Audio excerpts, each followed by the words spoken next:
most brilliant students of his time.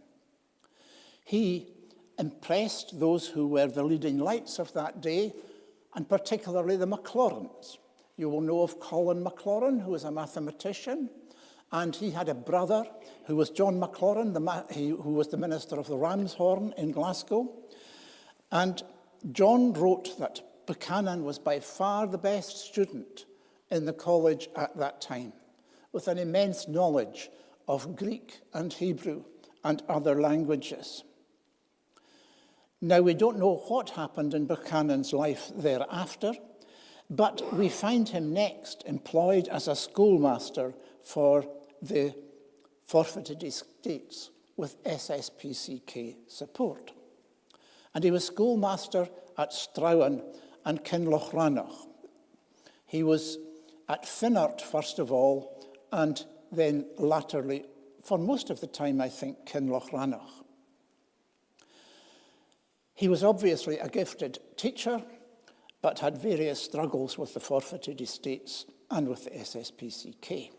He was closely associated with the translation of the Gaelic New Testament, and although it's ascribed to the Stuart family, and particularly to James Stewart, I have a suspicion that this New Testament in Gaelic, which was published in 1767, was very largely the work of Dougal Buchanan, ascribed to the minister, James Stewart.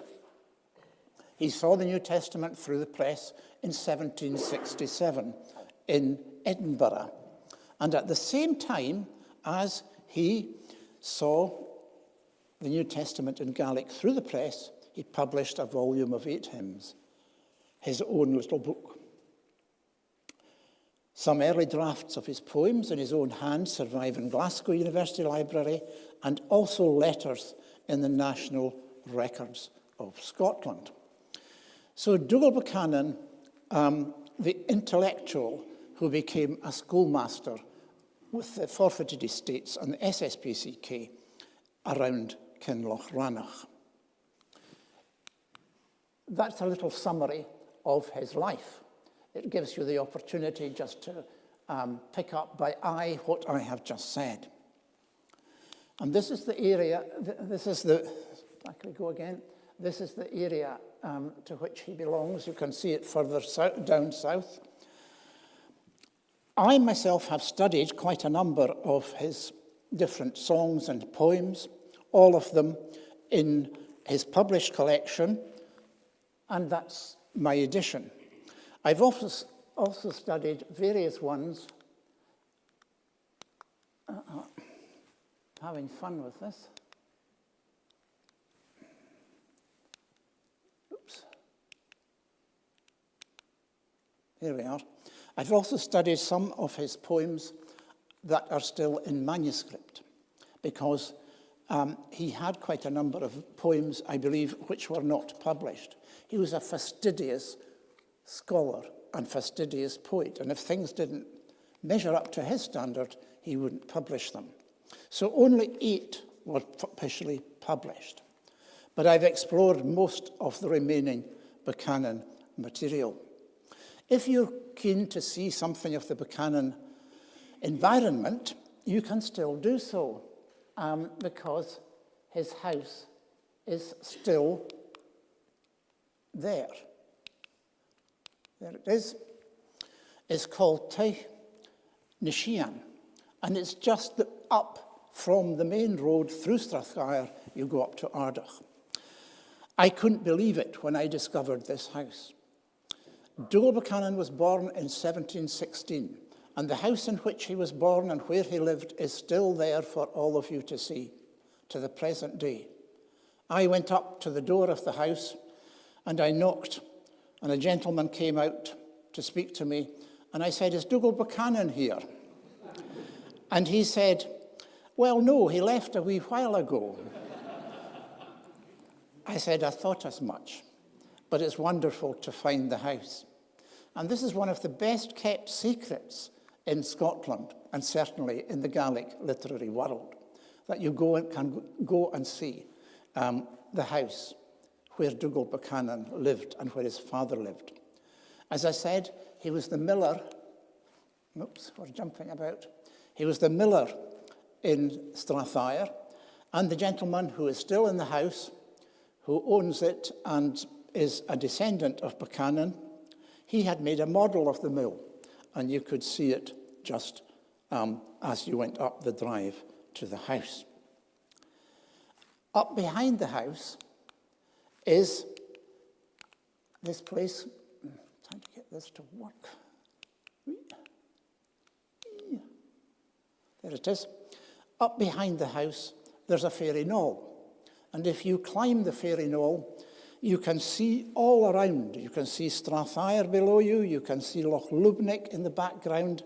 You can have wonderful views.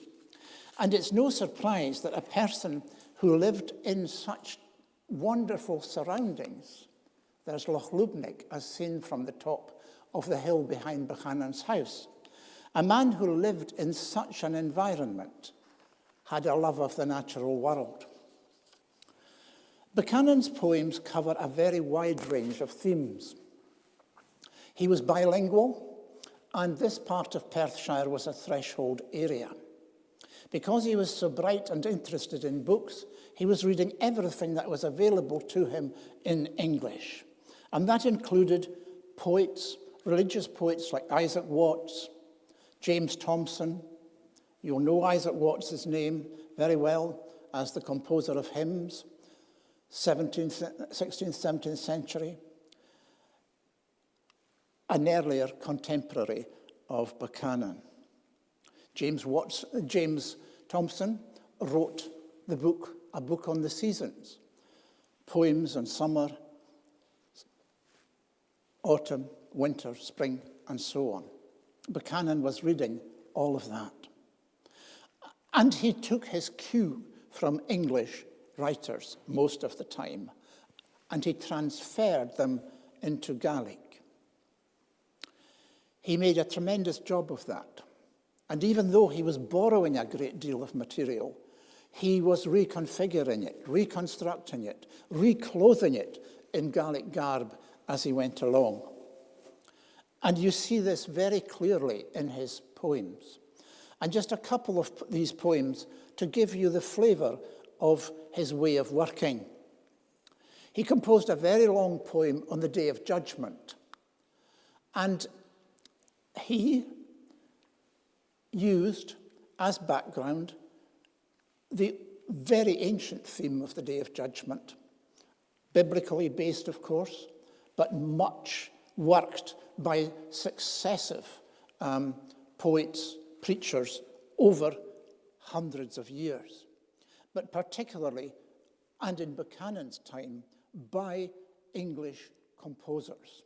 James Young, and others of what were called the Graveyard School of Poets. Buchanan took their material, reworked it into Gaelic form, and in so doing transferred the thoughts of others into a specifically Highland and Gaelic context. The natural world was the key to much of his transfer. He made these themes fit the Highland environment by putting them into the Gaelic Highland natural world. The Day of Judgment, then, when he envisages the coming of Christ to judge the world, he sees a great cataclysm. The hills, the seas, everything being moved out of their foundation. And he conveys this in his Day of Judgment poem. O rocks, fall down upon your heads with a tumbling scree of solid stones. And he goes on in that way. He is able to take people into the experience of a world that's falling apart with the greatness of the coming of Jesus Christ to judge it. O rocks, fall down upon your heads with a tumbling scree of solid stones, and wipe us from the land of the living, that we may not see the glory of the Lamb. Then a ruddy flush grows in the sky, like a morning's horizon turning red, intimating that Jesus himself is coming in its wake with a dreadful day. The rainbow circles round his head, and his voice's sound is like the torrent of the glens, while the gaze of his eyes is like lightning spouting out of the thick clouds. The sun, that lofty lantern of the skies, will yield immediately to the glory of his person. The dazzling radiance of his countenance will extinguish the entirety of her light. And that is an English translation of the Gaelic. But as you go through it, you will see just how he uses the natural world. The elements will melt down with heat, just as a fire liquefies wax. The hills and mountains will start to blaze, and the entire ocean will boil with heat. The surly mountain that never parted willingly with any of their treasure are now liberally pouring forth their wealth like a great river. And he envisages, in terms of the natural world, a great cataclysm. He is able to use, as I said, the world around him to convey to people the urgency of facing up to the second coming of Christ.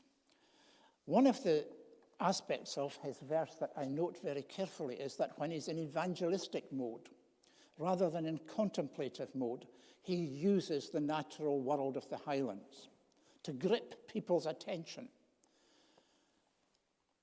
He is able to get through to them in terms of the familiar, what they see.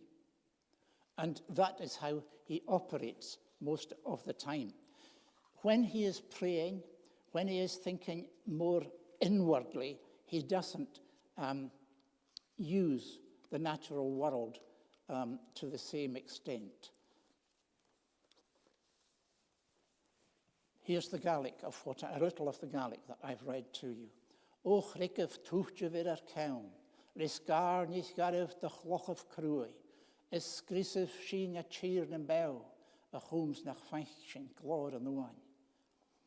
En sin fasi ruag an sin speer, mar ar na matnia geri jerek, a ginsje gyfel is a heen, a chech na jay, le wa garif.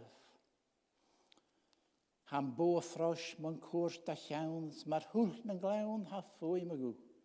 Smar jalla na chaselig hŵl, y spwtig as na neelif tŵ. Y gria yn ars locher an yn speer, do glor y fersa geil I gat, an gelrig drielsach hico grúns, y solis mwchi, share fat. Very straightforward, clear language. And the whole experience rooted in the mountainous terrain of Perthshire. Another of his poems which shows this very well is his poem on winter. He borrowed the theme for this one from James Thomson, from his poem on winter, and he was able to transfer the opening section of Thomson's poem again into Gaelic garb. This is an impressive piece of work in which he envisages winter coming to transform the world. He must have been used to winter in the Highlands, well used to winter, and travelling in winter. It was no surprise to him to have to deal with snow, ice, storms, and so on. And his poem on Gowrig is very much an object lesson in what's going to happen to people who ignore the gospel message. He doesn't as much as mention God once in this poem, but he makes the theme carry the message so effectively that anybody who heard it couldn't miss the point. Do hirig an saurug san gaurig chint luorn, Fear-nafach na chinis chinyvindia gartucha, gasalter chfuchasif sta masha garúskag, ganich gaunri tatam ach a slatag sa plundring. Sgulornia ysgion sgwrigrian a chwlaf, as a net hwg yn talwch, neu faiach ar sgiwrsag, snech gysach ach gleial o'n ysberif chyn tlwon, clach a felain sgulhwach, mar lwy is marwter. Nŵr heitjes ei anal, chamag anam am flwran, ha vilen mar hisar, wo mag listig a chwros. Ha vi skitach cylje, no dyrre nach rúske, no struhan nach tachke, for lechgam a dúaram. Summer has reached its conclusion and winter is coming hard upon us. See if we can get over to the text.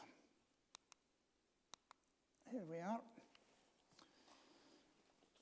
Summer has reached its conclusion and winter is coming hard upon us. The sworn enemy of everything that grows, coming to spoil our country, to trample it under its feet, to strip it of its beauty, showing no mercy towards anything, just destroying and plundering. He has spread his wings over us and has obscured the sun. He has taken from his nest the unfriendly brood to scourge us, feathery, shining white snow coming thick upon us from the skies, hailstones and north wind like lead and like powder. He envisages the hailstones just like bullets coming at you hard. That's the sort of picture he makes of a Perthshire winter transposed into a parable of man's plight. The freezing whistle of his breath that is blowing. Let's see if we can get that one up. No.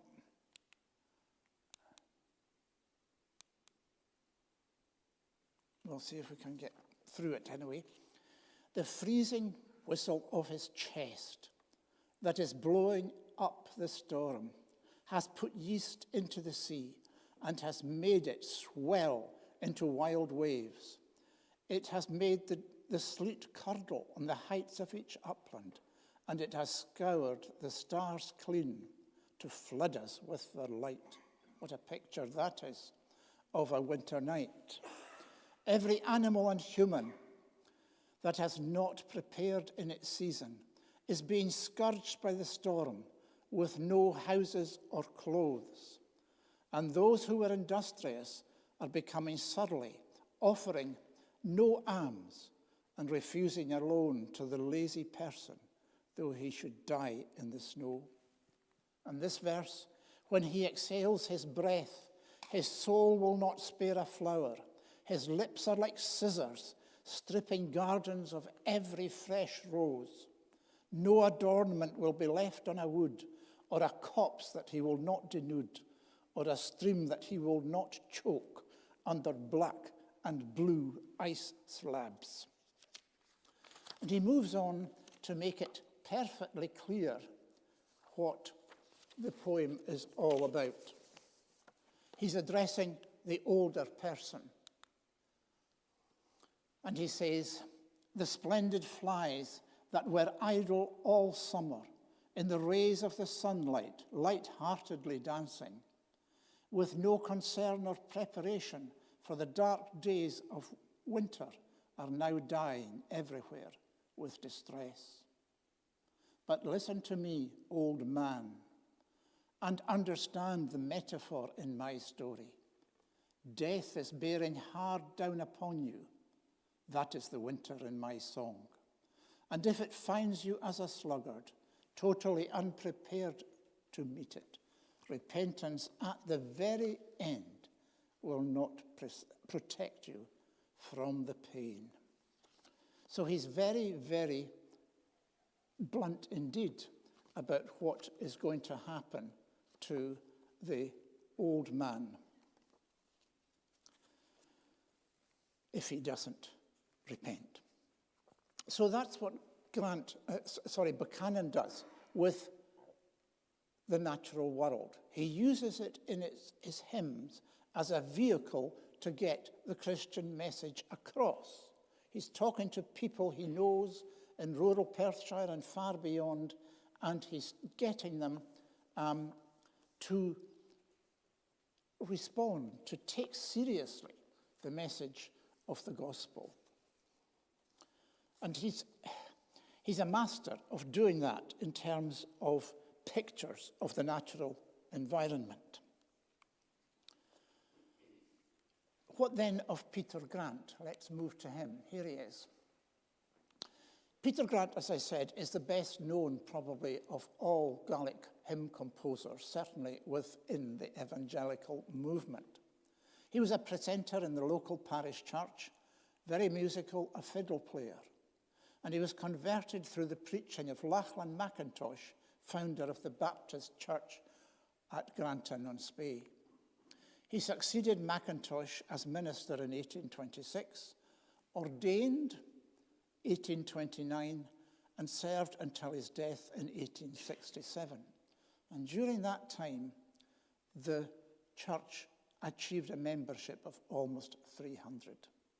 He maintained himself by farming at Ballintour and undertook long preaching tours in the Highlands in the summers. So there is Peter Grant. There he is, as a young man. And there's Peter, we lost him again. There's the church of Granton-on-Spey, Baptist Church. Now, how did Grant come to faith? He was awakened from his spiritual slumbers by the hymns of Dougal Buchanan.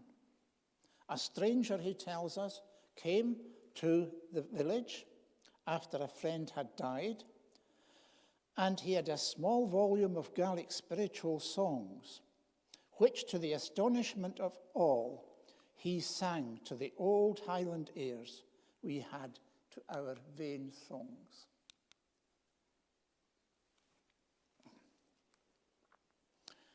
This was Dougal Buchanan's poems, a name to be remembered, writes Peter Grant, as long as the Gaelic language is spoken. He was schoolmaster at Ranach, supported by the Society for Propagating Christian Knowledge. He also preached the gospel on Sabbath, and in his day was a burning and shining light. One of the poems was on the Day of Judgment, the first thing that showed me in some measure the value of my soul and the awfulness of death, judgment, and eternity. I thought I would give all the world for this little book. When the stranger saw that I was so fond of it, he not only granted the book, but also taught me to read some of the simplest words. In less than a year, I could read and sing the poems fluently and taught several others to do the same. So you can see the continuity from Dougal Buchanan to Peter Grant. Now, Grant was a very different poet indeed from Dougal Buchanan. Dougal Buchanan was the painstaking technical craftsman. You can see that in his Day of Judgment poem. Grant was supremely the evangelist, and he used his verse to get through in another way to people. He wasn't using the natural world in quite the same way. His world, his natural world, was the world of the Bible, and he brought in biblical themes, the themes of pilgrimage, the themes of journeying through hard landscapes, the theme of lambs, shepherds, thorns, thistles, all the difficulties that you encounter, and I sometimes think farmers encounter. There are moments when I see Peter Grant working his farm in Ballintour as he refers to thistles and all the stones and the hardnesses of the soil and so on. His hymns, to some extent, reflect that. But above all, he departs noticeably from Buchanan's approach. For him, the natural world is not a rich place. It's a vale of tears, and we have to get through it as fast as possible with the assistance of the Lamb of God. And to head towards our destination in heaven.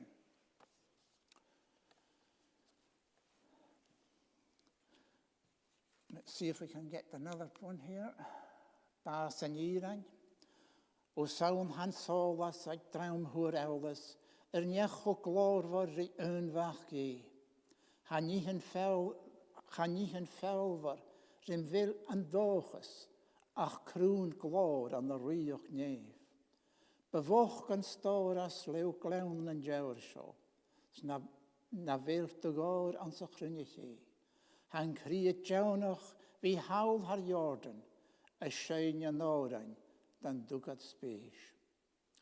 Oh, the real joy belongs to those who have knowledge of the one so glorious as God's only Son.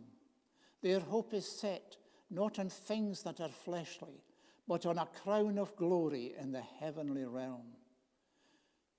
By this veil of tears, they would set small store, and by all the gold that the universe holds, their heart's desire is to be on the far side of Jordan, singing the song which their devotion knows.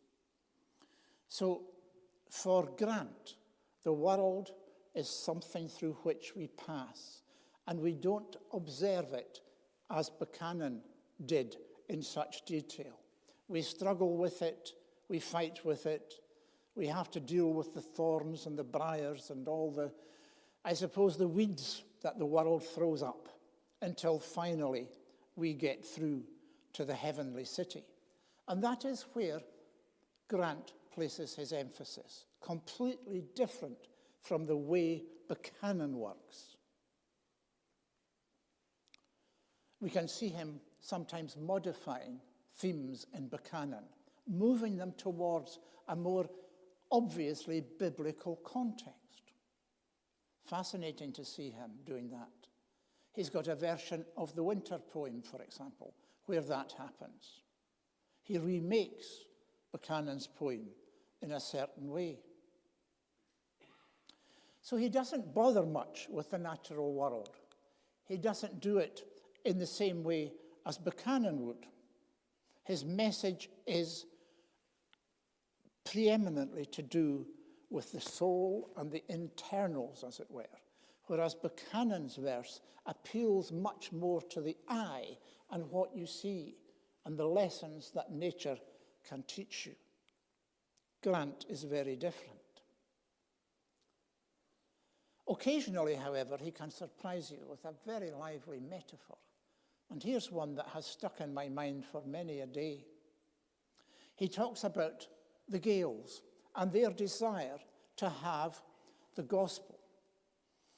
And in one poem, they complain that they're not getting enough attention. They want more in the way of spiritual teaching. In that poem, he has a wonderful line, a couple of lines, a couplet really. Ha solus glorver chin trinne sjorn, san tushke bell dolfeich ng glawn. A glorious light is reaching us through the mist, and the living water has spread among the glens. It's beautifully, beautifully vivid.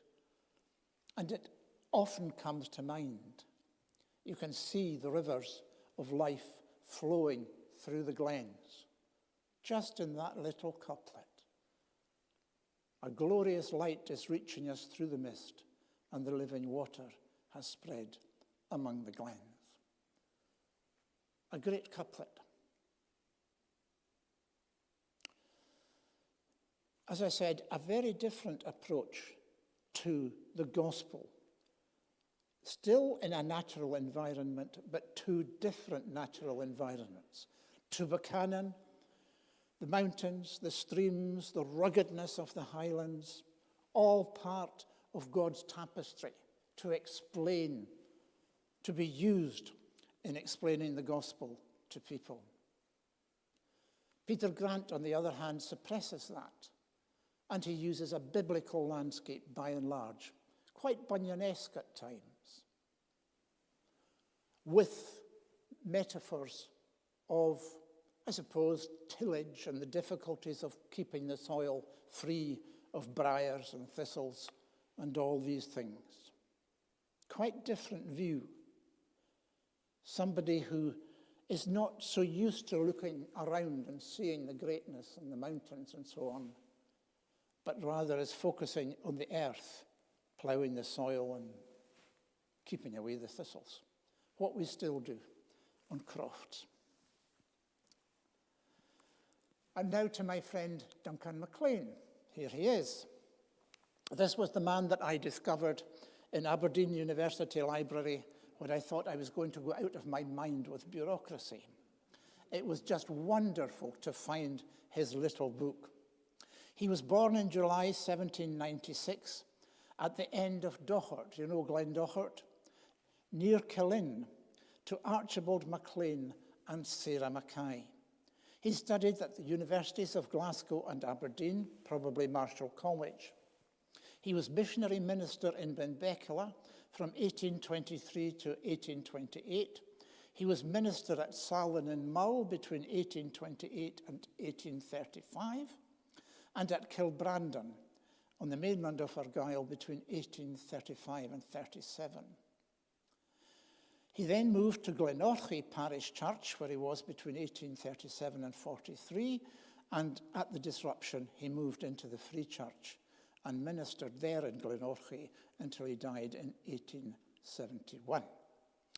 He wrote an account of Glenorchy in the New Statistical Account, a very learned one, and he also contributed to some of the Gaelic periodicals of the 19th century, among them in Teachgar Gaelach, the Gaelic messenger of Norman MacLeod, between 1829 and 1831. The first poem that he published in that journal was one called Ambo Frosh. The main collection of his verse was published in 1868. There it is, Líon agus Dain, very simply titled, Le Donnach amach go léang, and it was published by the Sinklers of the Celtic Press in Glasgow. Once again, Duncan MacLean acknowledges the importance of Dougal Buchanan. Dougal Buchanan to him is one of the great guiding lights, and he mentions him in the preface to his book.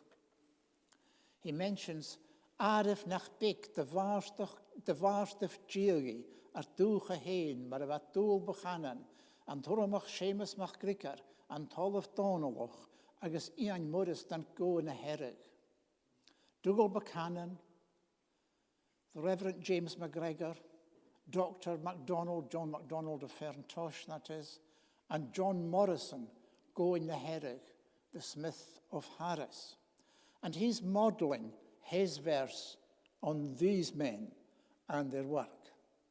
So you can see the continuity down from Buchanan to MacLean. You saw the same thing with Peter Grant. He's influenced by Buchanan as well. And to this, Duncan MacLean adds his admiration for Martin Luther's hymns. He's been studying these and obviously enjoying them. And he refers to Luian Brivor Blaster Luther, agus na fein Wien, Wilish, Rish and Road, Iran Kochumag. The Luian Brivor, the hymns full of meaning. Luian Blaster, the sweet, tasty hymns of Luther, and the sweet tunes to which they were set. So this man knows not only the Highland constituency of spiritual poets, he also knows about Luther and continental hymns, and he has these as his models. He also has some poems that resemble Buchanan, but he does them in a very different way. He has a poem called The Flood, and Tul. And in this he envisages the natural world again as known to him in his part of probably Perthshire once again, in which people are living an idyllic life. The natural world is beautiful. There's a sunny day. Nobody's thinking about anything else. They're having a high old time. And suddenly a flood arrives. And the flood flows down the glens. It swamps the natural world. You can see the similarity to Buchanan's Judgment Day poem, but it's a different way of working. It's almost from the bottom up rather than the top down. Ha grian lands the heart of a gerik and gruim, san soul behavach a dúsgu gasúin. Ha cowri na culja, a glaze and grúch hiúl, cur farger a vating li air is sound. Ha masha a héit in your railing and baum, culjan and batang ser wakan and glaum. School saurig na masha, a vrachter gach tuv, ser je grunje, ha genagus Ha chulje a loepe voor groeg gewies waai, bar woeker gach vuren, skur kuri am faal. Zijn barren en loken, ha koosrin am faun, lin rifatjen kelvor, slin loran nachtraum. The sun in the skies has no frown at its rising. As the quiet world awakens out of its sleep, the musicians in the trees are tuning their harps, welcoming the morning with joy and good cheer. The beauty of May is on the slopes of the bens, on the wood with its clumps and the hollow of the glens. The summer of splendour has spread its coat on each side, and the face of the world shows joy and goodwill. The forest is bending under the dew of May's month, with buds on each sapling, and the fragrance is sweet. On the tops of the branches is the choir that is tuneful, with their musical reeds and no somber songs. And he envisages a beautiful, as I said, idyllic picture of the world. But there's a man around the glens called Noah, and he warns people that there's a flood coming, but nobody listens. Here, MacLean opts into the Bible story and makes it clear that it's not just a poem about the beauties of nature or whatever. And then he changes gear quite dramatically in the middle of the poem. But the day has suddenly darkened and the sky has grown surly. The oceans are roaring and the sound is horrendous. The ground is now trembling and shaking to its foundations. The sea has surged over the shoreline with the wallop of its waves. The light-headed company has now quickly scattered, and oh, downcast is the heart that danced by their side. In a mere minute's time, terror and fear take hold of the world that, alas, had grown indifferent to God. That's his message. And again, he's using the natural world to waken people up to their condition and their spiritual state of heedlessness. It is death that now dances, spoiling and cutting. It is death that now dances, spoiling and cutting, thrusting its merciless shaft right into each heart, like the eagle of the wilds with its pitiless pleasure, drinking its 7 times fill of the warm blood of the lambs. He's got a great sense of what's happening, and particularly in Gaelic, where he talks of the eagle coming to take its fill. Mar iller an asich, li avach gan truas, a gol a shech sa, the vla ul nanuan. So the flood spreads, rises up the hillside, up the glens and straths. And then the final verse of the poem refers to the ark. But look at the ark on the tops of the billows, without compass or anchor, without tackle or sails, maintaining her course with God's Son to guide her, and pregnant with the hope of the freshly made world. There he is then constructing a flood poem and using the backdrop of the hills and the glens so well known to himself.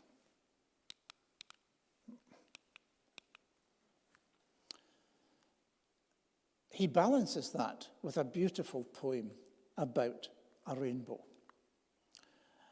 It's a very moving poem in many ways, and often when I read it, I say to myself, I wish I had composed that. He has such a sense of just painting a picture. And it's the absolute contrast. It's the contrast to the flood poem, the rainbow. Beautiful, grace-filled golden object, lofty warrant of salvation and safety. May your smile endure forever and look lovingly on me in the hour of trial. When a storm tears the sky to pieces, stirring the elements to battle ardor, when night lies upon the day's breast, may I see the light of your noble countenance. Expound to me, you faithful messenger, the joyful promise of the God of truth. Tell me in gentle words that we will never be destroyed by a flood. That's his rainbow poem. And he has a great sense of structure in his verse. He knows where he's going as a poet, and he keeps everything moving along to its climax. He sees the rainbow not only as a representative of God's promise, but also as a representative of Jesus himself. So he balances in his verse the flood and the rainbow, and does both very effectively. Now, what's very distinctive too about this man is that he is able to compose verse which is seemingly almost secular. And one of his most moving poems is concerned with the view from the top of a certain hill, which some of you may know, called Strawnachwachan, just above Killin. He looks out from Killin, looks at Killin from Strawnachwachan, and describes the scene very beautifully. Gaelic poets often had a sense that they were departing from their own parts of the world. And he does this, probably he's nearing the end of his days, he's getting near the end of the road, and he goes back to Killin, where he was brought up. And he sees the beauty of the river. The river Dochart flows headlong as it approaches the Lochie, going to meet his spouse, a mannerly lady, calm and unruffled. And when she is caught in his grasps and they are bound together, his coarseness forsakes him and his arrogance yields. He sees the rivers, the Lochie to the north, the Dochart coming together, flowing into Loch Tay. Dochart na jammer we channel Lochie, and konje we chele ben weesach joen honarst. Snur hiki na glachkev, se nashkerat konlag. Grad reikich a woedebe, is striechkich a voorchush. He then looks round him and sees his father's house, realizes that all has changed, and the people that once were there are there no longer. And so this is a parting elegy, as it were, to his own family and to his upbringing. And he does it very beautifully. Every verse can be replicated in photographs of the present day. He looks down and he sees the church in Killin, and you can see it just there in the centre of that picture. I see the church on the level of the street, but where are the people who used to throng it? Where is the preacher who earned my esteem? The echo replies, there are few of them living. And in the very final section, he bids a farewell to the area that he knew so well. Míle sorit yn tír, lewn cynjoch betatnioch, do chwachan chelín is na glín han taichgrish. Do veunt yn cas arsta, gach mas agust lechgain, tír nem fer cro, bevoioch fo vrechgan. Slaan lish na struhain, man feitje yn tiesgar, slaan lish na mountain, san feitje yn fiach. Slaan lish na sleetjens, ben leven wat je het graag. Slaan li praat jalaping, san banjemer shiel hiermetje. He bids a farewell to the area in which he was brought up. So this is a very interesting poet who deserves to be much better known than he has been. He uses the natural world, again, to communicate with people. He's more like Buchanan, less like Grant. And what strikes me is that he is a consummate craftsman, every word beautifully fitted together, with a sense of real joy in the natural world. He loves being part of it. And so to conclude, Gaelic spiritual poets and the natural world. These three poets, Dougal Buchanan, Peter Grant, and Duncan MacLean, show different ways in which the natural world could be used to communicate the Christian message in Gaelic. Buchanan, with the hills and the valleys, with a sense of, I suppose, greatness, majesty, glory, particularly a sense of accountability through the day of judgment. Peter Grant, on the other hand, communicating almost with the voice of the farmer, the tiller of the soil, the difficulties of the walk in the Christian life. It can be a vale of tears. It can be very difficult. We've got thorns to clear out of the way, and we've got to look after ourselves as we go through and keep first things first, the heavenly city as our goal. And then we have Duncan MacLean, who in many ways reverts to the Buchanan model. And he uses again the landscape of his native part of Perthshire to convey the Christian message. What's the difference between him and Buchanan? Buchanan is seldom personal. He doesn't tell you much about himself, but Duncan MacLean does. You know that this is a man who has his ups and downs in life. This is a man who has personal problems, challenges. He's lost members of his family. And he finds his consolation to some extent in seeing the natural world and relating his plight to it. And I find that poetry very moving indeed, because as I said at the outset, it spoke to me when I first came across it, and it still speaks to me. The natural world then was of importance to our Gaelic poets. There's a tendency sometimes to forget the natural world, and perhaps there's a hint of that in Peter Grant's verse, to become rather Gnostic about things, to spiritualize to the point that we're not really seeing the world around us. And yet it's part of the created order, and we have a responsibility to it.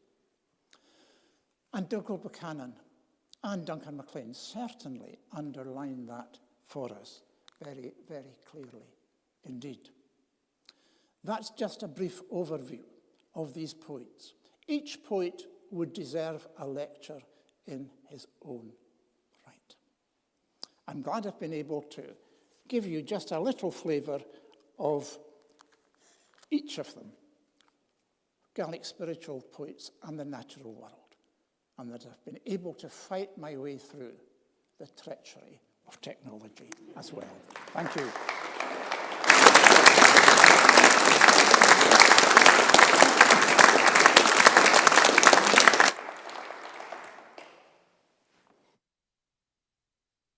Thanks, Donald, and thanks for staying the course through these early minutes. I'm glad it wasn't myself who was in the boat at that particular point.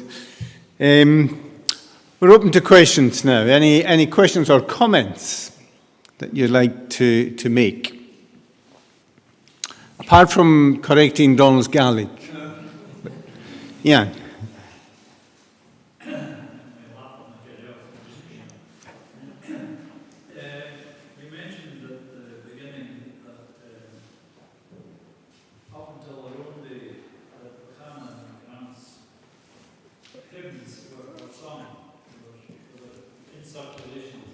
Yep. Maybe better repeat it just in case. See if the technology works this time. I wasn't going to ask you to sing Buchanan or Grant's hymns, but you did mention that they were sung up until our day, Yes. and they were in circulation.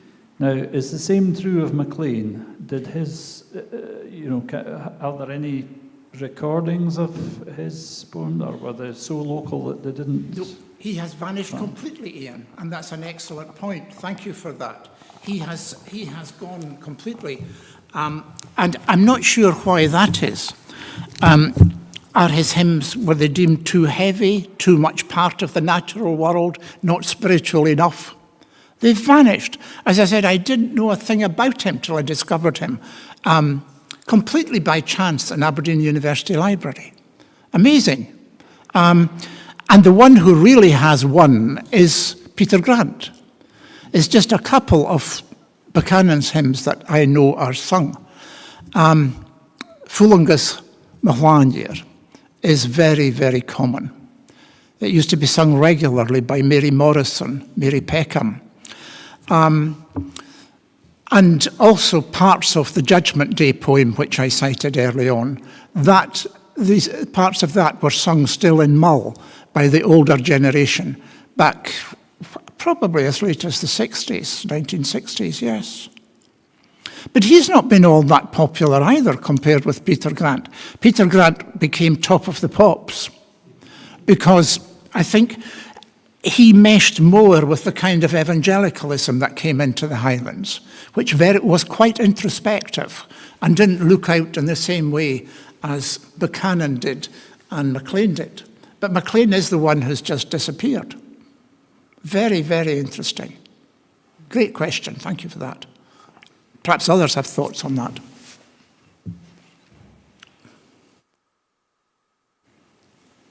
Anyone got any more thoughts on that one? Any other questions? Yep.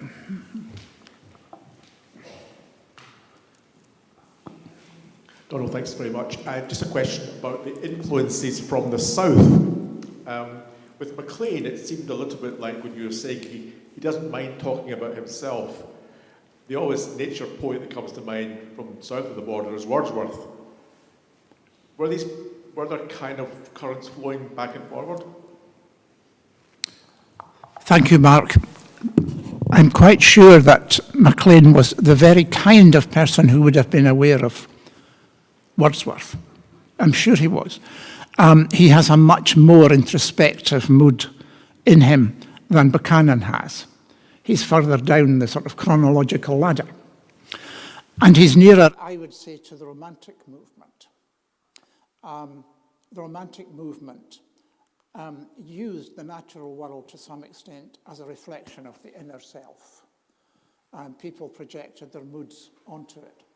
That's much more obvious with Duncan Maclean than with Buchanan. Buchanan is more in the Augustinian tradition. He's very careful in his crafting. Every word has to be in its right place. And one of the things that I noticed when in the successive versions of his poems when I studied them was the number of variations and variants. He was fastidious as a craftsman. but tells you very little about himself. Indeed, tends to mask himself. He did write an autobiography in English, Buchanan, but it's modelled on Bunyan's Chief of Sinners. And you don't know from time to time whether it's Buchanan who's speaking or Bunyan. He shares the biography with Bunyan. That's how he works. Whereas Maclean is much more self-giving. His personal struggles. He's even got a poem, which I read from time to time, about his depression, his ups and his downs of moods. And that's quite something. So you're absolutely right that quite probably the more romantic movement is coming in and influencing Maclean. Yes, yes. Thank you for the comment on Wordsworth. Very meaningful. Wordsworth, the Prelude, and so on. Very much. Thank you. More questions? Comments?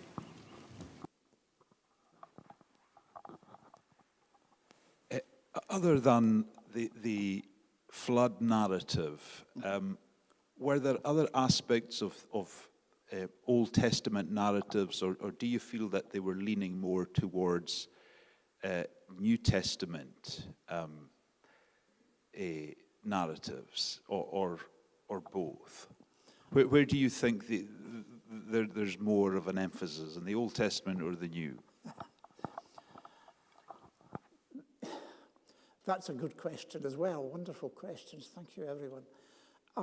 I've often tried to figure that one out. Buchanan has his own line in some ways. He's not obviously Old Testament and he's not obviously New Testament. He manages to balance it. He has his lovely poem on the suffering of Christ and the crucifixion of Christ.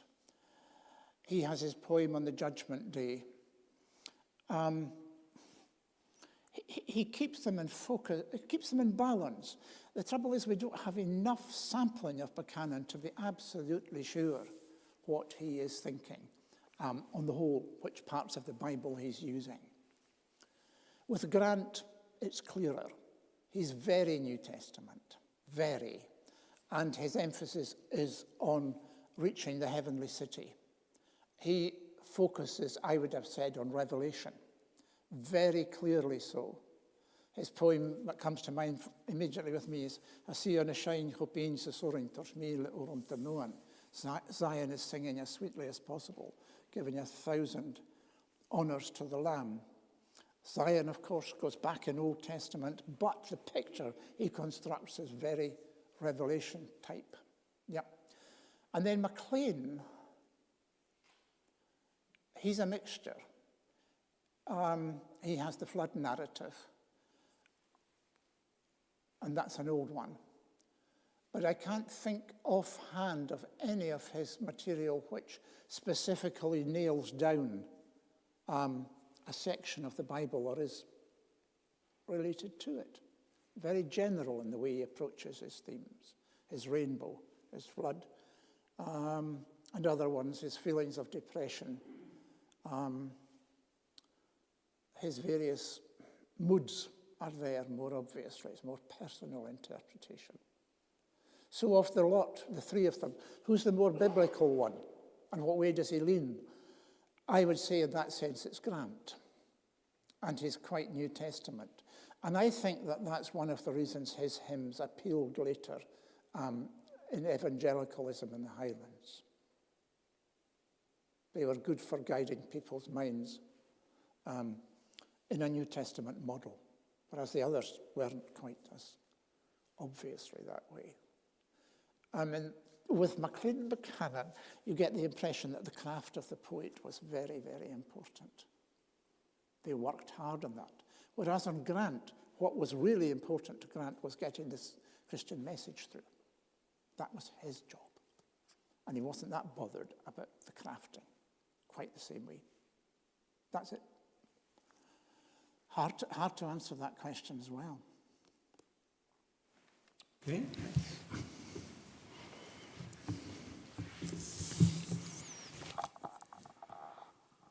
not so much a question as just sharing an anecdote.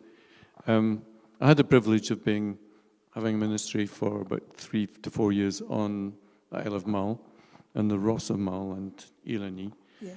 And I met some wonderful people. There was a bard there. People always referred to him as the bard Ati, who worked as a stonemason on Iona. But I met this wonderful gentleman who made me feel my theological education had been incomplete. His name was Johnny Harlan, and he commanded huge respect with the local mullahs. He'd been in his late 80s probably, but he remembered as a boy seeing the last of the transport ships leaving Calgary Bay to the United States and Canada, taking people away. And they never came back. They may have made their fortune there, but they never came back. But he said, "Where are you from?" He gave me a good lecture about Mary MacDonald, who's the authoress of The Inn of Anai, The Child in the Manger, Absolutely. which in its full form, with about 15 or 16 verses, is a theology of life. But he said, "Where are you from?" I said, "Speyside." He said, "Oh, you know of Granty." And he meant Peter Grant. I said, "I was at school with the Donald Grant." He said, No. But he said, "What a wonderful vision that man has given to us." So that travelled right across from Speyside to Isle of Mull and probably around the Highlands. So a great legacy. Absolutely. Thank you very much for that comment. I knew Johnny Harlan very well. I knew him very well. I used to collect stories and songs from him. He used to sing to me very personally. He would come up to my chair or whatever it was and sing straight into my face. He was a wonderful character. And, of course, there was a Baptist church in Bonnason, just up on the hill. Beautiful. And, yes, you're absolutely right about Peter Grant. I heard Peter Grant sung many times in Tyree. I don't think I heard a Tyree person singing any of Dougal Buchanan's hymns, actually. But I heard Tyree people sing many of Peter Grant's. Yeah, he was the one who caught the tide of popular evangelicalism in the Highlands. There's no question about that. None at all. Thank you very much. I think I know who you are from the Ross of Mull as well. Yes. Okay. Any more questions? I've got one. When I saw the title, I wondered where you were going to take us with that. Have you found in the Gaelic poetry that you've been speaking about any sense of a real interest in the new creation as such? I think a lot of what you've been sharing with us this evening is these poets looking at the natural environment in the way that Jesus did. Yes. To convey their message, their gospel message. Is there anything in the Gaelic poetry about a new creation, or is it all about heaven? Is there a new creation, a new world, a physicality about any of that? You find that actually in Duncan MacLean's verse. He's the one who thinks about that. Very interesting. Thank you for that question. He has a lovely poem in which he talks about the transience of the present world and how there's going to be another world which is going to be infinitely better. And it's going to have the good qualities. It'll be a different world order completely. He explores that. And he's the only one of them that I know that has that sort of forward look. And Grant has it in a way, but it's focused on the heavenly city. It's not the new creation, that there will be a new heaven and a new earth. But MacLean has that. I mean, MacLean is more the philosophical kind of poet. I feel that he's working at it, trying to do something with it, whereas Buchanan's very didactic. And I suppose Grant is very evangelistic.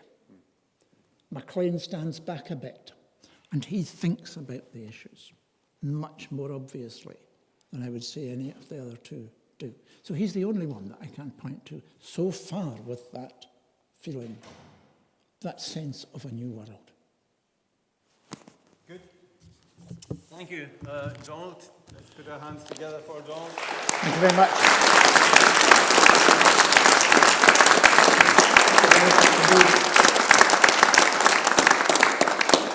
In his spare time, a long time ago, Donald did a BD degree as well as everything else. So he knows what he's talking about in terms of theology. He does a lot of preaching as well. And, he can preach in English as well as Gaelic. So if you're looking for a preacher, Callum, or anybody else, there you are. There's tea and coffee. So for those of you who can stay. So many thanks, and we'll see some of you at least tomorrow for the rest.